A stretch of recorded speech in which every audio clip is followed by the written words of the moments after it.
The dust hadn't settled yet when Master Chief Marcus Reynolds heard the shot that changed everything. It came from the West Tower, clean and precise, dropping the hostile before he could detonate the device that would have killed them all. Marcus had 20 years with the SEALs, had heard thousands of shots fired in combat, but something about this one made his blood run cold. He knew that shot. He knew the rhythm, the timing, the absolute certainty behind it. His team was already moving, securing the compound, but Marcus found himself running toward the tower instead.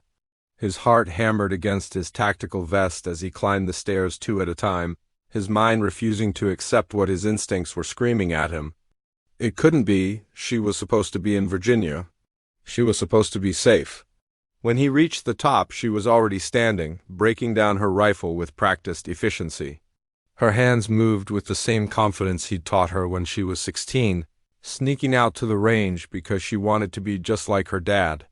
Sarah Reynolds looked up, and their eyes met across the small space. For a moment, neither of them spoke. "Dad," she said finally, her voice steady despite the slight tremor in her hands. Marcus felt something crack open inside his chest. His daughter, his little girl who used to fall asleep on his shoulder. Standing here in full tactical gear, in a combat zone he'd specifically requested she never be assigned to. The daughter he begged to choose any other career path, who looked him in the eye at 18 and said she was joining the army because someone had to protect people who could unprotect themselves.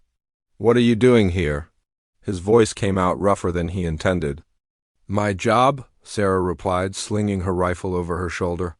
"Same as you?" He wanted to scream at her, to demand she explain how she'd ended up in his operational zone, but the words died in his throat, because he saw it now. The way she stood, the calm in her eyes despite what she'd just done, the absolute conviction in her bearing. She wasn't his little girl anymore. She was a soldier. A damn good one from the look of that shot. "That was a 1,000-yard kill in urban terrain," Marcus said quietly.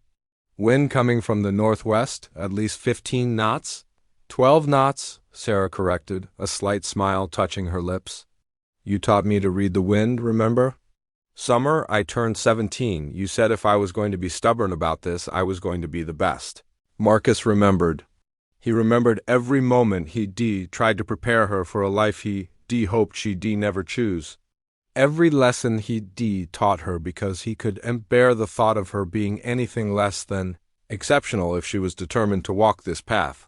He trained her like he'd train any SEAL candidate, harder maybe because the world would be harder on her. "I requested a transfer to your unit 6 months ago," Sarah said, her voice softer now. "Command denied it 4 times. Then this mission came up and they needed a spotter sniper team. My CO finally pushed it through because we're the best they have. You should have told me. Would you have let me come?" Marcus closed his eyes. No, he would have moved heaven and earth to keep her away. And that shot that had just saved his entire team would never have been taken. His men would be dead. He would be dead. "You saved our lives today," he said, opening his eyes to look at his daughter. Really look at her. When had she become this person? When had she stopped being the girl who cried over injured birds and started being the woman who could make impossible shots under pressure? Sarah stepped forward and placed her hand on his arm.